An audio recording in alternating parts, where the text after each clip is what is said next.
Okay, I have a video for you guys on the Daisy 840. I was using notch setting number 10, which is up here. So what I decided to do is doing a 15 and a 25 yard test on several different weighted pellets, just using factory sights. So here's the factory sights right here. And this wasn't specifically a grouping test, this was just to see what kind of elevation we get. So here's the Daisy 840, the single pump. And the results are kind of interesting. Even though it's a single pump, there's some pellets that can get out there in some good distance. So what we're going to do is we're going to start with 15 yards. And I'm going to show you my aim point, and I'm going to show you where the pellets dropped, and I'll name off the pellets for you and stuff like that.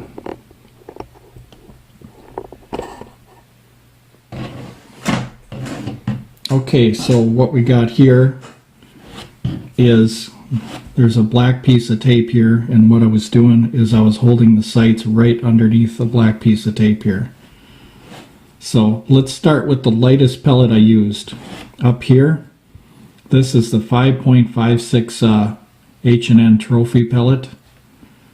So this one was up here. This here is a 7.33 grain Air Arms Falcon. This one here was a 8.44 grain Air Arms. This one here that ended up on the tape. I don't know if you can see that. 3 of them ended up right here. That's the 10.34 grain Air Arms pellet. And if you look at the aim point right here, you're coming up about maybe an inch or so from your aim point at 15 yards.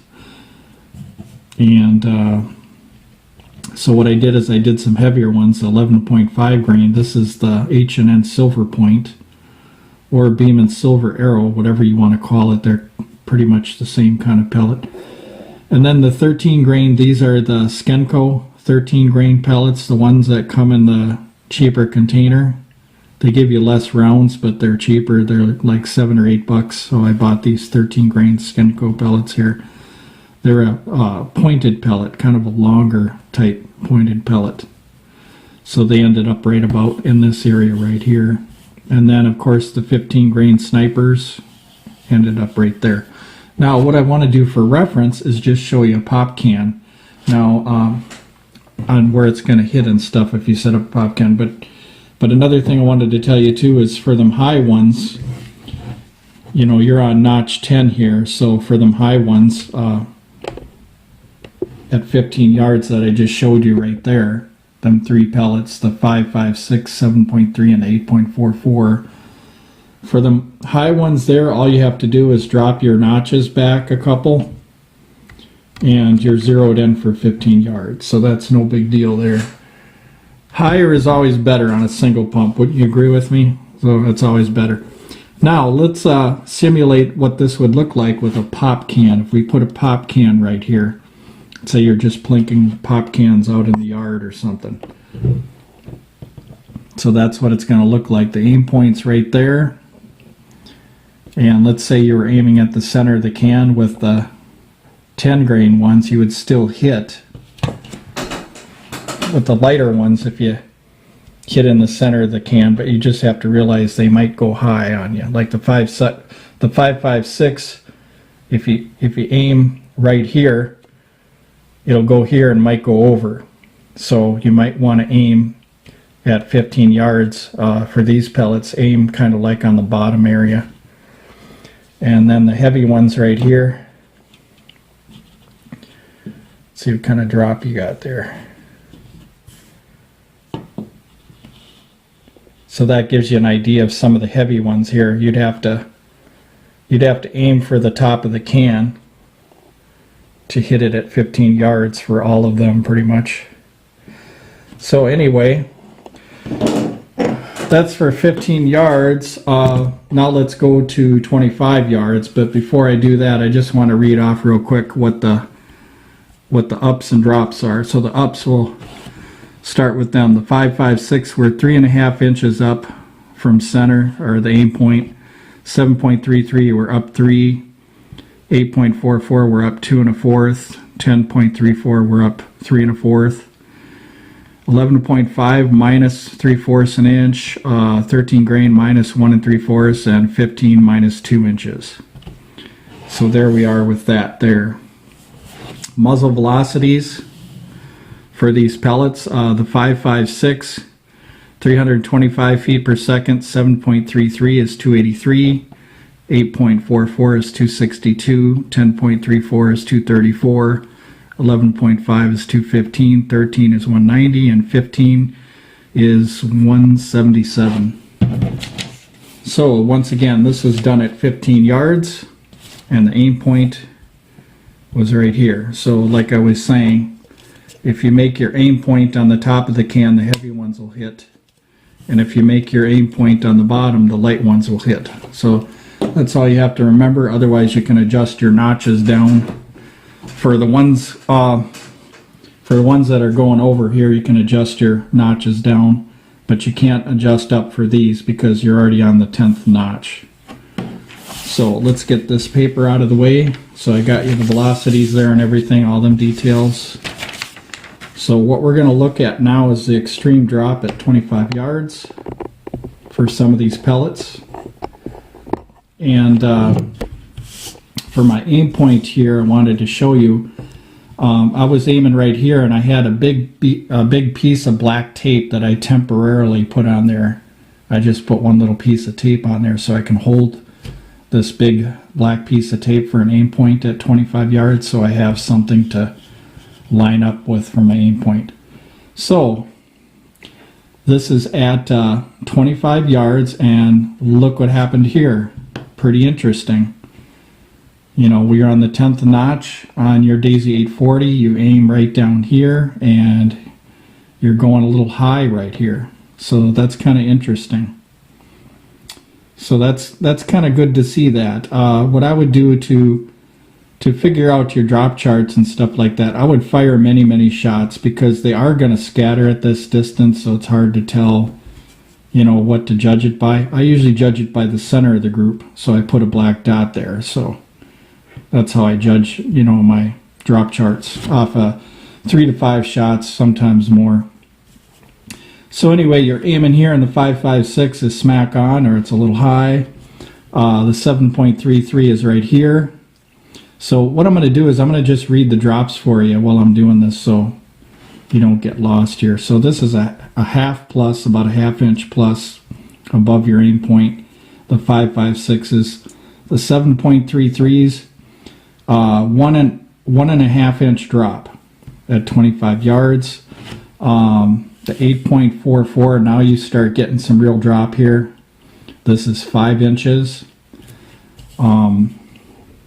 And then you got the 10.34, which is really dropping. Now you're at 11 inch drop, and the 13 and the 15 I did not test because it's such a drop that you're only going to be able to use it at 15, maybe 20 yards max for them weighted pellets. So let me show you the big picture here. So here's your aim point, and here's all your drops. And let's take our Popcan for reference. If our aim point is here and we aim for the can on the bottom, the 5.56 will probably hit it. So you want to aim a little bit higher with the 5.56. You want to come up a little. If we put the Popcan right here, we see that the 8.44 could hit it if we aim on the top of the can. And then all of a sudden, you need about 1 can holdover.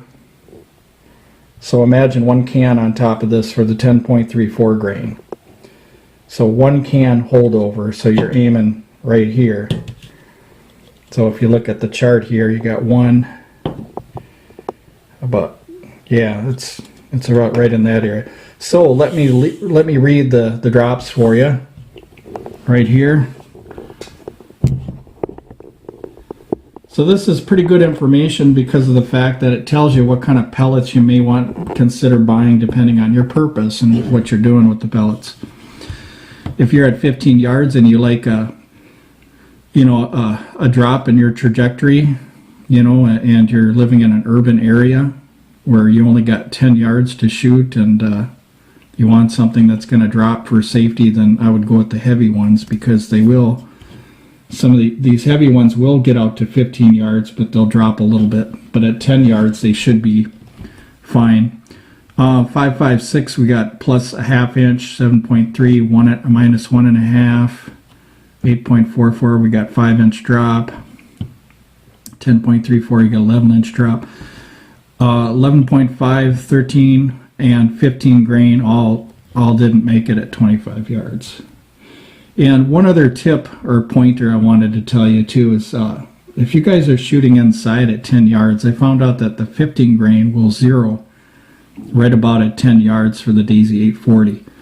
So if you want to shoot that heavy sniper one in the house or whatever, the Daisy 840 can handle this heavy pellet, which amazes me for a single pump that it can actually push that out, but it does. So it does 177, you know, at muzzle, so, and it's got a good ballistic coefficient, but unfortunately it's going kind of slow and it's heavy, so you got about 10 yards.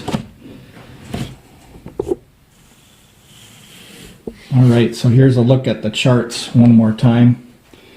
So I'll put the Popcan up here like as if you were going to shoot it. Put the Popcan up there as if you were going to shoot it. So anyway, there sits the Popcan. And there you got a little bit of a drop right there. So you want to aim a little bit high on that one. And then you got the 8.44 and the 10.34 right there. So once again, if you look at it, the 8.44, if you aim on top, you're going to probably hit the bottom, and the 10.34, if you imagine another Popcan on top, the 10.34 will hit the Popcan. So, and that kind of has a lot to do, well, sometimes it has something to do with the angle you're shooting at too, because I was shooting from a table that was about, let me see, let me measure this table. I got two of these things here. So I'm going to measure this table really quick. I think it's about 3 or 4 inches high. Let's see.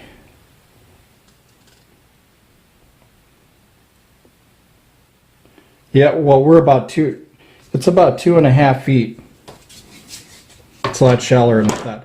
Yeah, it's about 2.5 feet, and my target was almost like 2.5 feet tall. So we were kind of shooting straight. So whenever you shoot at an angle, there's a small difference. You know, if you're shooting like at a 1 or 2 degree angle or something like that, there's a small difference in drop. But once you get out further, if you have more of an angle, then you're going to see these numbers change on you quite a bit. But Pyramid Air has a drop angle compensator calculator thing where you can type in what degree of angle you are. You know, say from like your shooting table down to the target. That's why it's nice if you can keep your targets the same height as your table, so you don't have to worry about calculating, you know, angles and stuff like that for drop charts. So basically what I'm showing you today is if you guys were plinking, shooting from, say, like a table or a bench down to the ground with the target standing up about maybe a foot or two. So this is the sample I'm giving you here. But anyway, thank you very much for watching, you guys.